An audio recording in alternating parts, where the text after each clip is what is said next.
एक छोटा सा पुरुषार्थ, हास्य करना, हास्य करना। लास्ट जब सोने चले जाए या पलंग में चले जाए तो संसार की आत्माओं से माफी मांगनी है और सबको माफ करनी। करते हैं कोई ऐसा? करते? सबको करना है, आज से रोज करना है। हाथ जोड़, ऐसे हाथ जोड़ लो, चलो अभी कर दो। हाथ जोड़ लो अच्छे से, आंखें बंद कर लो। मुझ आत्मा के द्वारा, बोलते जाओ मेरे साथ, किसी भी जन्म में, किसी भी स्थान पर, जाने या अनजाने, किसी भी आत्मा को दुख मिला हो, कष्ट मिला हो, उन सभी आत्माओं से मैं आत्मा हाथ जोड़कर क्षमा प्रार्थी। मुझ आत्मा को संसार की कोई भी आत्मा किसी भी जन्म में, किसी भी स्थान पर दुख दिया हो, कष्ट दिया हो, उन सभी को मैं आत्मा क्षमा करता हूँ। ठीक है, ये रोज करना है। 1 मिनट लगता है लेकिन रोज करना है।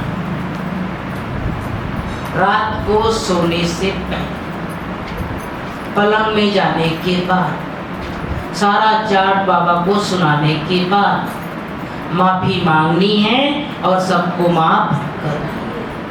ना जाने हमारी आत्मा का हिसाब किताब कौन से जन्म में किसके साथ है, हमें पता नहीं है।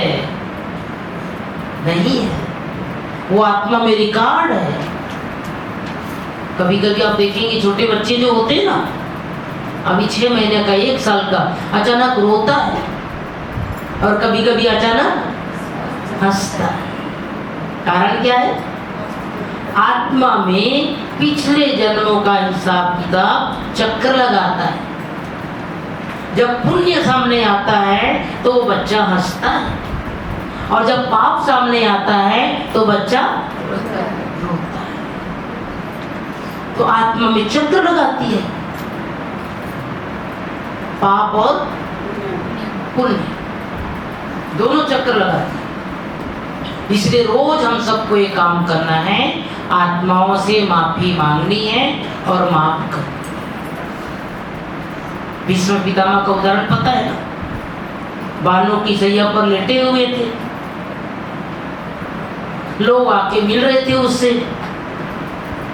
कई हाथ जोड़ करके कुछ हाल चाल पूछ करके जा रहे थे। एक दिन श्री कृष्ण आया, कहा भगवान ये कौन से जन्म का पाप मुझे मिला है? तो श्री कृष्ण कहता है, पितामह आप तो ज्ञानी पुरुष, आपको तो सब पता है, मुझे क्यों पूछ रहे हो? किसी जन्म का तो कुछ न कुछ हिसाब किताब के कारण होगा ही। कहा नहीं कन्हैया, मैंने अपने कई जन्म देख लिया, मैंने ऐसे कोई पाप किया नहीं है जिससे मुझे बानों की सैया पर लेटना पड़े। तो श्री कृष्ण कहता है, पितामह आंखें बंद करके थोड़ा और पीछे देखो। तब भी श्री पितामह आंखें बंद करके अपने और पिछले जन्मों को देखता है। जब बहुत पीछे जाता है तो एक बार राजा बन करके अपने घोड़े में, रथ में सवार होकर के जाता रहता है, और सामने क्या जाता है? क्या आता है सामने?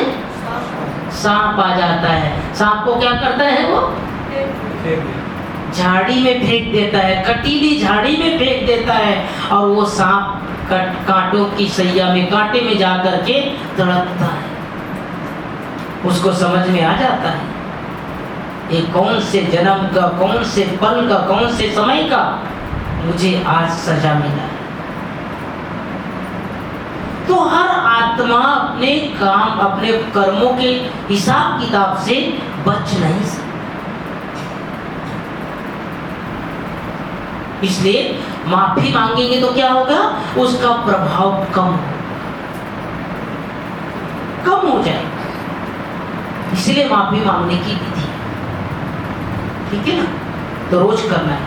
अब इस तरह से दिनचर्या हम बिताएंगे तो हमारा योग का चार्ट बहुत अच्छा हो जाएगा, सुबह से लेकर शाम। ठीक है, अभी हम चलेंगे, चलिए 4 धाम की यात्रा करके आएंगे।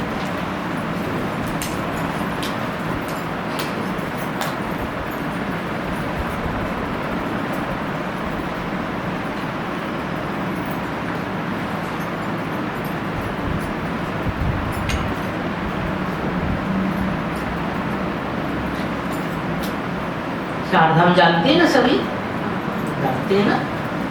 मधुबन जो एक बार भी नहीं गए, जरा हाथ उठाओ, एक बार भी कोई ऐसे नहीं गए हैं?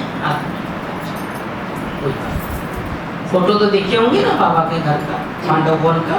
वहाँ संकल्प से सभी चलेंगे और पांडव भवन में 4 धाम की यात्रा। बाबा का कमरा, बाबा का झोपड़ी, हिस्ट्री हॉल, शांति स्थल, ये चारों धाम में जाएंगे और चारों धाम में जाकर 4 वरदान प्राप्त करेंगे। 4 वरदान, एक 4 वरदान प्राप्त करेंगे। बाबा के कमरे में जाएंगे, बाबा का फोटो नहीं देखेंगे, बाबा का ट्रांसलाइट नहीं देखेंगे। क्या देखेंगे? क्या देखेंगे? साकार में बाबा को देखेंगे। फोटो नहीं देखना है, ट्रांसलाइट नहीं देखना है, बाबा साकार में बैठे। ब्रह्मा बाबा, बाबा के त्रिकुटी में शिवा। हम बच्चों को बहुत प्यार कर रहा है, गले लगा रहा है, गालों को सहला रहे, सिर में हाथ फेर रहे, ऐसे साकार है। और बाबा वरदान प्राप्त देंगे हम बच्चों को, बाबा के कमरे में बाप समान। झोपड़ी में जाएंगे, झोपड़ी बाबा क्या करते थे? चिट्ठी लिखते थे, पत्र लिखते थे। अंतिम दिन भी 250 पत्र लिखा बाबा ने 18 जनवरी को। तो वहां जाने के बाद ये समझेंगे बाबा मेरे लिए पत्र लिख रहे हैं। अपना पोता मेल बाबा को सुना देना है, हल्के हो जाना है और बाबा से वरदान प्राप्त करेंगे, स्नेह स्वरूप। हिस्ट्री हॉल में बाबा और मम्मा दोनों सामने, जीवन के सारे व्यर्थ समाप्त। और वहां वरदान प्राप्त करेंगे समर्थात्मा। उसके बाद जाएंगे शांति स्तंभ। शांति स्तंभ में बाबा का क्या किया गया है? अंतिम संस्कार वहां हुआ है। आज भी बाबा का वाइब्रेशन वहां पर है ना। तो वहां पर 3 बार चक्र लगाएंगे और 1000 भुजाधारी बाबा को देखेंगे और बाबा से वरदान प्राप्त करेंगे, शक्तिशाली। चारों वरदान याद रहेगा।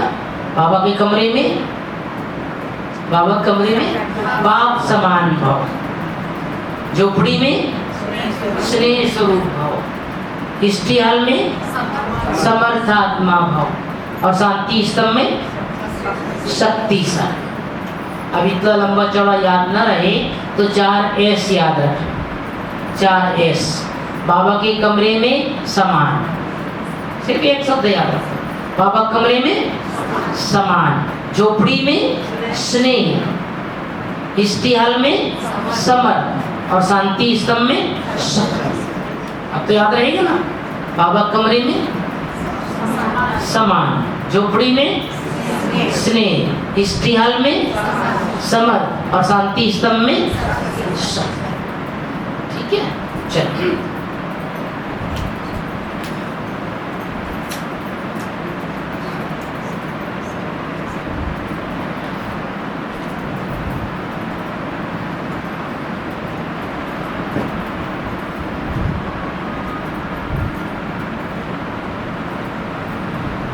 आत्मिक स्वरूप में स्थित हो जाए।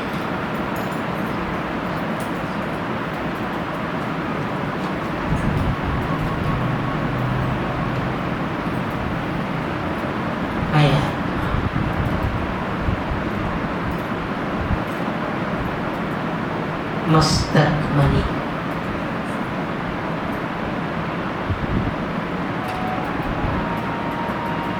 दिव्य सितारा,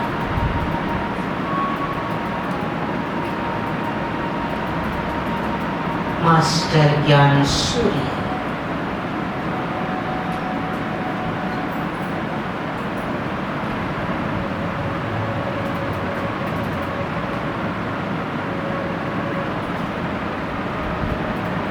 फरिश्ता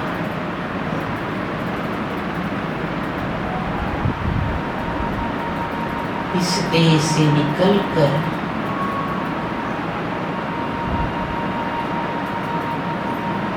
चमकीली फरिश्ता ड्रेस धारण कर ले।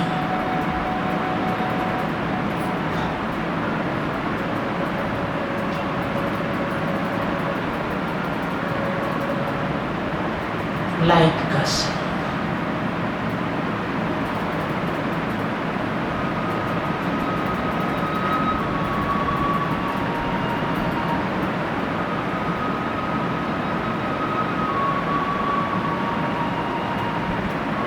धीरे धीरे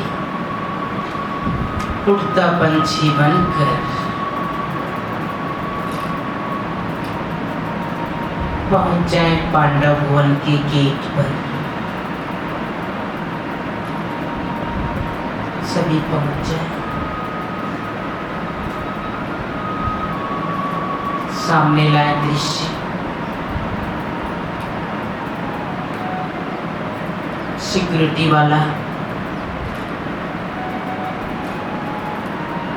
कैसे बैग चेक करता है।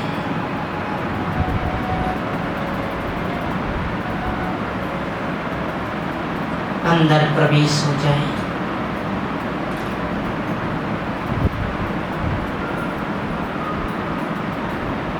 सामने श्री कृष्ण का चित्र,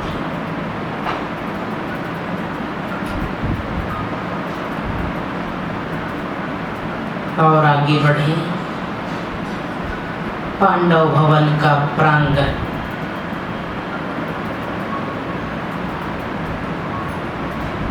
चारों तरफ शांत वातावरण,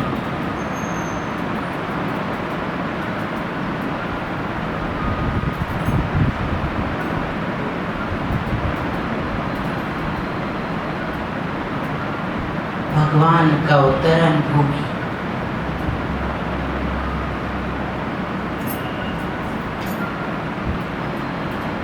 जन्मभूमि,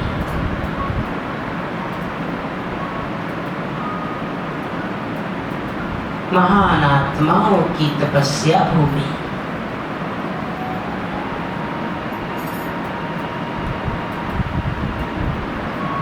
इस साकार संसार का स्वर्ग,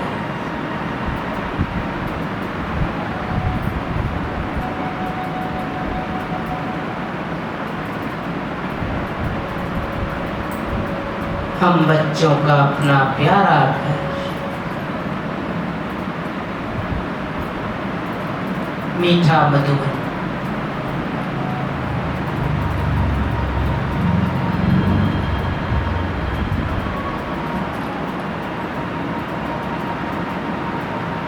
धीरे कदमों से बाबा के कमरे में पहुंच जाएं।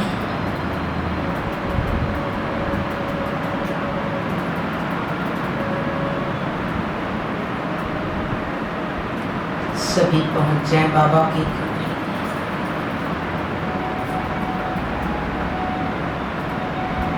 सामने बाबा,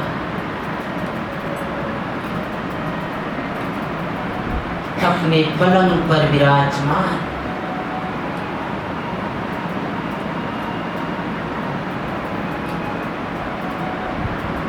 साकार में बाबा को देखें। निहारते रहे।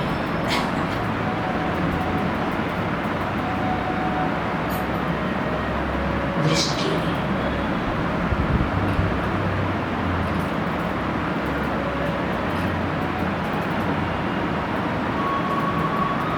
बाबा का कमरा आध्यात्मिक ऊर्जा से संपन्न,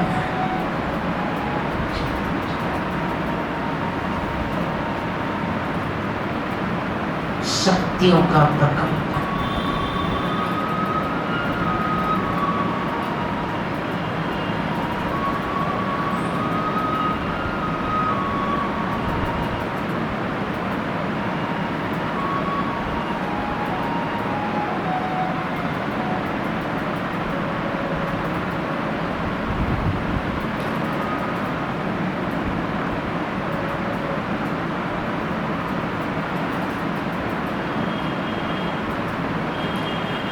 बाबा मुझे दृष्टि दे रहे हैं, दृष्टि ने बाबा से।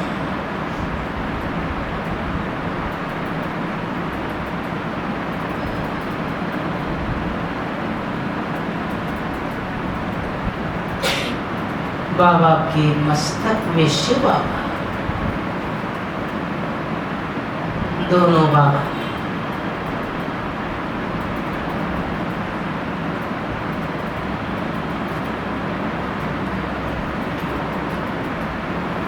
स्वयं भगवान मेरे सामने। बाबा मुझे देख रहे हैं, मैं बाबा को देख